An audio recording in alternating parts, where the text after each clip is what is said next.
Nicole Scott here from Mobile Geeks, and today I'm going to be reviewing HTC's latest flagship, the HTC 10.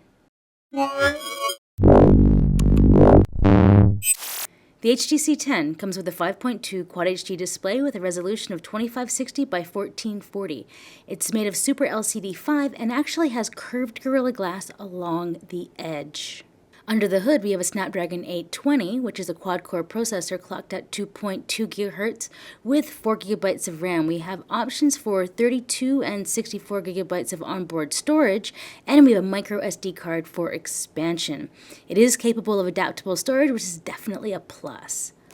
When it comes to the camera, it's a 12 megapixel ultra pixel 2 camera with laser autofocus, optical image stabilization, an f1.8 aperture, and can take 4K video, slow motion.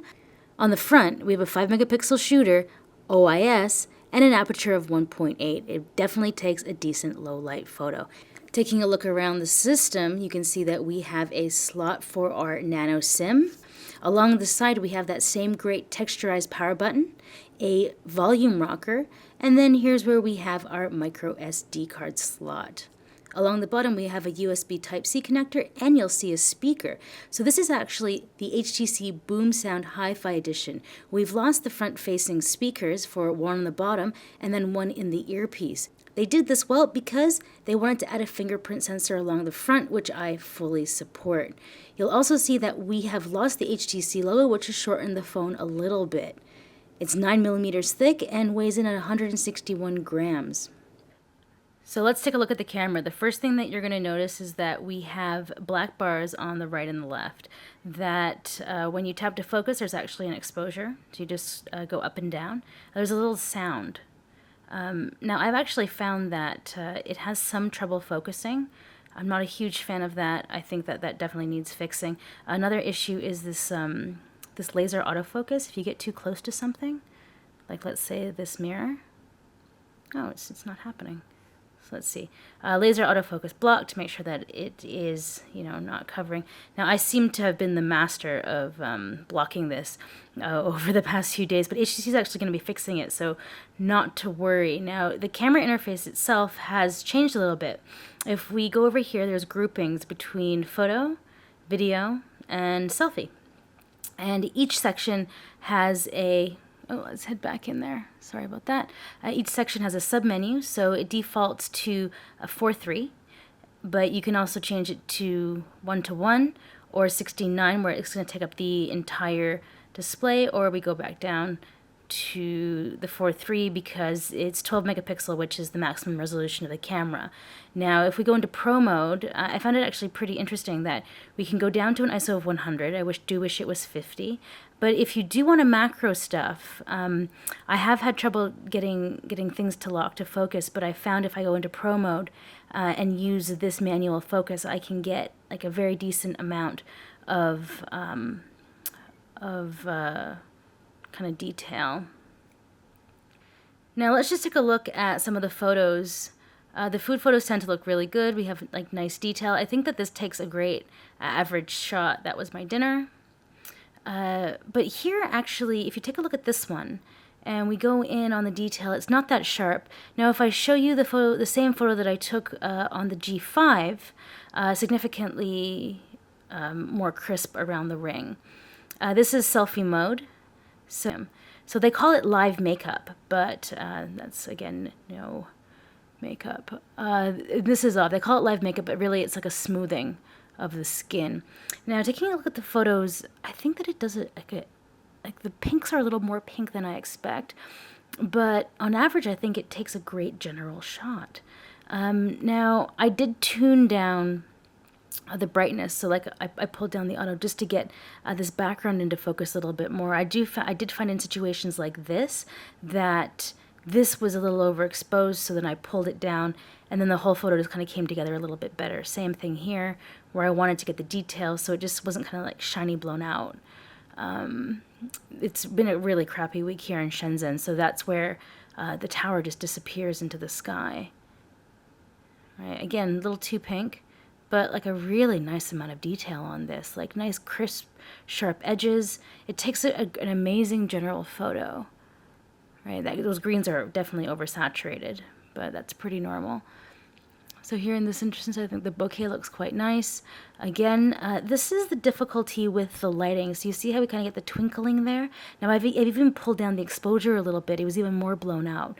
So it just doesn't handle certain like lighting and backlight situations well. But like if you do tune down the brightness, it does take a great, like a really great shot. You can see all the individual chandelier moments there. There's some nice IDF. You pull that in and you can see them talking. You can almost make out the Apple logo on the back of that machine, which was way over there, right? It takes a good photo. That was my blue screen for my Surface today.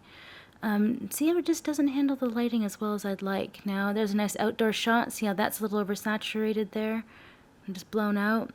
Now the slow-mo works quite well. So here's a fountain. There it goes. Now we'll go into the slow-mo section. But look at that. I think it's doing a great job. So take a look at the rest of them. Now this is a nice bar shot that I did here. I think that, again, this looks really good. Like fairly good detail. But then when you compare it to the G5 is just significantly better, right? Like it just handles the back exposure on this so much nicer. See how that's like blown out on the edges there?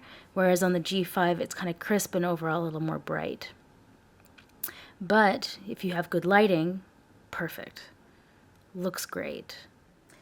Now, let's talk software. This is running Android 6.0.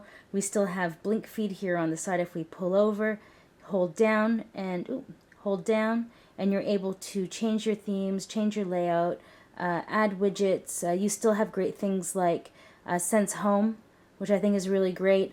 If you've ever tried to use this, it does take, I'd say, like 3 weeks in order to really become intelligent for the apps that it detects for home, out, and work. And if you travel a lot, it takes actually even longer. But themes, I don't know why that keeps happening. So themes, edit current theme.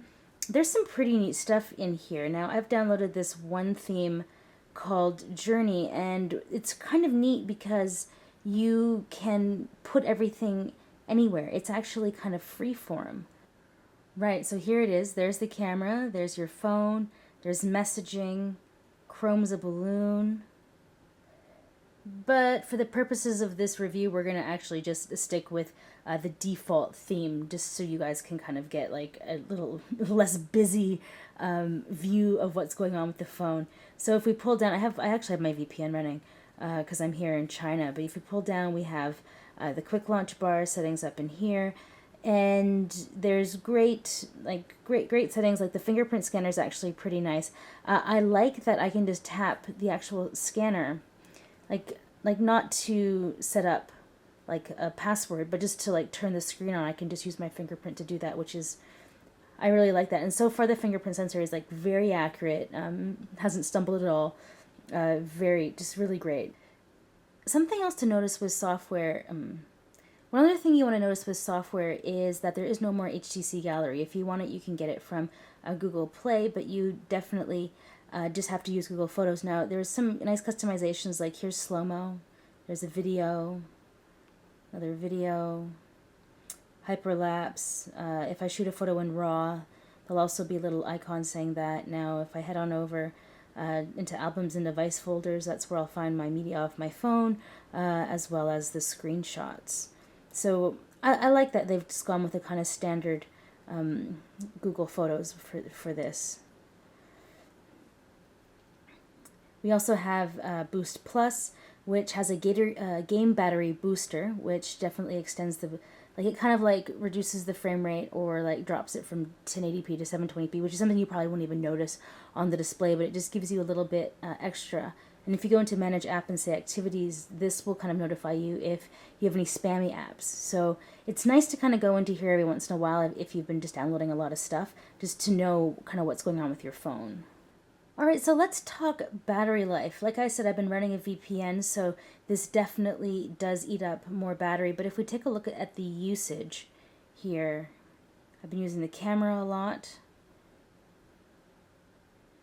Screen on time for 47%, 2 hours and 37 minutes. So because I've been using my VPN all day today, I would say add about 15 to 20% to that. So I've been getting some very strong results. Say, having this connected for a full 24 hours and getting nearly 5 hours of screen on time. So if you are a light user, you can probably get into the 2 day, but I think the average user with lots of photos and checking your email and chatting, I think you'll get 1 day completely solid. And having said that, the standby time on this is excellent. Now the power saving mode as well, you have the option to put it on at say 50%.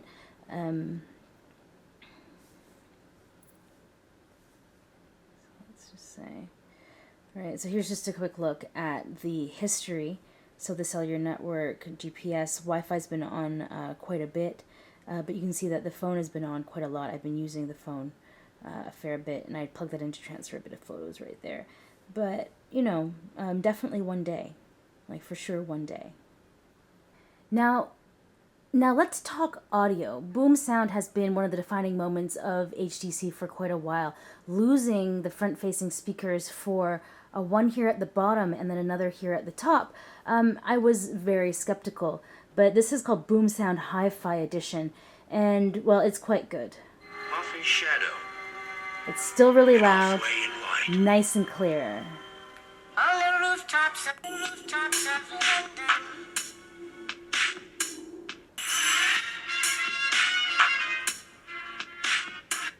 Now, the other thing that you really want to consider is the fact that in some geographies, you're going to get these great hi-fi headphones, hi-fi certified, that the 3.5 millimeter jack here at the top can actually push out more power. If you are an audiophile, this is going to make a big difference. So now let's plug these in to see where it gets interesting. So we've got them plugged in. Enhance your headphones. So you can actually create your own audio profiles. So you can kind of answer some quick questions or listening to frequencies, which makes it really accurate. So when you're wearing them, you kind of get pings from different areas, and you can get, it's a test in order to actually tune the headphones exactly to your exact hearing needs. So it's actually really quite amazing once you've taken the time to customize them, and you do get this kind of 360 sound. So, what's the verdict? I gotta admit, when I first thought, I was not a big fan of this kind of chamfered edge around the side, but design-wise, I actually think that it's grown on me, that I like the way that it looks, I like the way that it feels, and I think that they've done an outstanding job with hardware. The high-res audio is a definite plus if you listen to a lot of music on your headphones, or if you do any type of media sharing. I think the battery life is definitely stand up, and you're gonna get through the day absolutely no problem. Now, the software, I think it's clean, and I think that it's light, and I think that you won't have any issues with it. The camera's also good enough. Is it better than the G5 or the Galaxy S7?